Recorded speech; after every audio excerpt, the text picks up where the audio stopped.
Scholars? This is Mr. Martyrdom with a little bonus episode, doing a quick little review of the Renaissance. All right, so here we go. On your exam, there's going to be some throwbacks. The first thing you should know is the culture components. Remember, you're going to need to identify government, society, religion, and economy. You're going to get a couple questions there asking you to identify the culture component. So just go back through your notes and refresh yourselves on that. Should be pretty straightforward. Nothing really new or serious there. Then you'll need to identify the types of economies. Traditional, command, market. So again, go back in your notes. That was like the first or second week of school. Traditional, the idea of trading. Market, based off the law of supply and demand. Command economy, where one person has complete autonomy over the economy and dominates. So that's all first marking period material. Again, not too difficult stuff, but you may want to brush up on it. Those are easy points for you to pick up on your exam. Next, you have to know the differences between Greece and Rome, because remember, the Renaissance is a throwback to ancient Greece and Rome. So you may get asked the statement, which civilization worshipped in the Parthenon? Which civilization had chariot races? Which tried to conquer the Persians? You're going to need to differentiate between Greece and Rome. So again, go back, that's first marking period. Check to make sure you have an idea as to which civilization did which. Following the fall of Greece and Rome, that takes us into the Middle Ages. And the first thing you're going to be questioned on there is feudalism, okay? Feudalism, remember, a system of oaths and protections. Remember, it's the relationship between the king, the knights, the nobles, as I have that backwards, and the peasants. Okay, so make sure if you're going through your notes, look at that.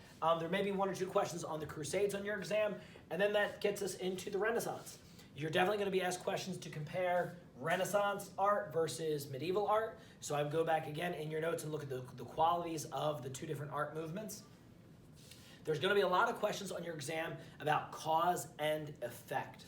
So, what was the cause of the Renaissance? What began the Renaissance? Well, you should remember that the Renaissance began in Florence because of trade. Well, where did that trade come from?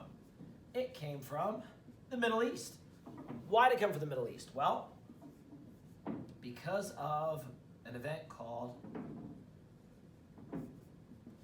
the Crusades. Remember that? The Holy War to retake, that was the Catholic Church's attempt to retake the Holy Land. So make sure you understand that. Some of the books of the Renaissance include The Prince from the Italian Renaissance, and also William Shakespeare in the Northern Renaissance. Also Don Quixote, I think, will be featured on the exam. There will also be some excerpts from The Prince, Machiavelli's work, so make sure you're pretty familiar with that. Protestant Reformation. Make sure, again, you understand the causes of the Protestant Reformation. Make sure you understand the effects of the Protestant Reformation. You will be asked to compare the difference between Catholic, Lutheran, and Calvin.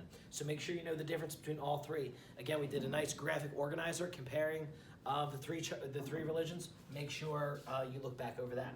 Again, causes and effects of the scientific revolution and how that played out and changed man's view of the world, throwing it back to the DBQ. A couple other things up here you should pay attention to. I like to call them pets, people, events, and terms. So I'm just giving you a summary, a sample of some of the people that are going to be on your exam. For example, Da Vinci is going to be on your exam. Huge person in the Renaissance. Michelangelo, Donatello. Some of the artwork, School of Athens, The Last Supper, Final Judgment, the Sistine Chapel, the Orfordini Portrait. Those are all going to be featured on the test, so make sure you're familiar with them and the other artists. Martin Luther. We spent a great deal of time talking about Martin Luther and the Protestant Reformation. He's going to be on the exam. Other scientists. Also, Henry VIII. Make sure you remember him from the Counter-Reformation and the English Reformation. Scientists of the scientific revolution. Galileo, Copernicus, Sir Isaac Newton. I'm trying to think, Robert Boyle in the circulatory system. Those are all going to be featured on the exam, so make sure you know them, what they did, and also their theories about gravity. Johann Kepler, improving upon Copernicus' theory of the planets moving in an elliptical orbit. All right. Also, terms. Okay, that's an easy way to pick up points. These are some of the terms that'll be on the exam, not all of them. Okay, make sure you know the word annul. What does that mean? 95 Thesis, recant, indulgence, perspective, humanism, secular. Okay, those are all pretty basic terms that will be on your exam on Monday or whenever we take the exam. So take a look at your notes. Again, first marking period materials, everything else is from the second marking period that we spent the past month going over and exploring. So if you have any questions, you can always ask, you can always email me or post it on Google Classroom or ask a classmate. But go back through the flip videos and go back through your notes. Because I'm sure if you use the overview of the Renaissance notes, if you use your flip classroom packet, and some of those charts and graphs that we did in class, I think you should be, I think you will do well in this exam. I think don't study too hard or too much, but I genuinely believe that we've spent so much time diving into this content, you really do understand the relationship. And I think you're going to impress yourself with how well you're going to do on this exam. All right? So if you have any questions, comments, or concerns, email me or post on Google Classroom. All right? Good job, guys.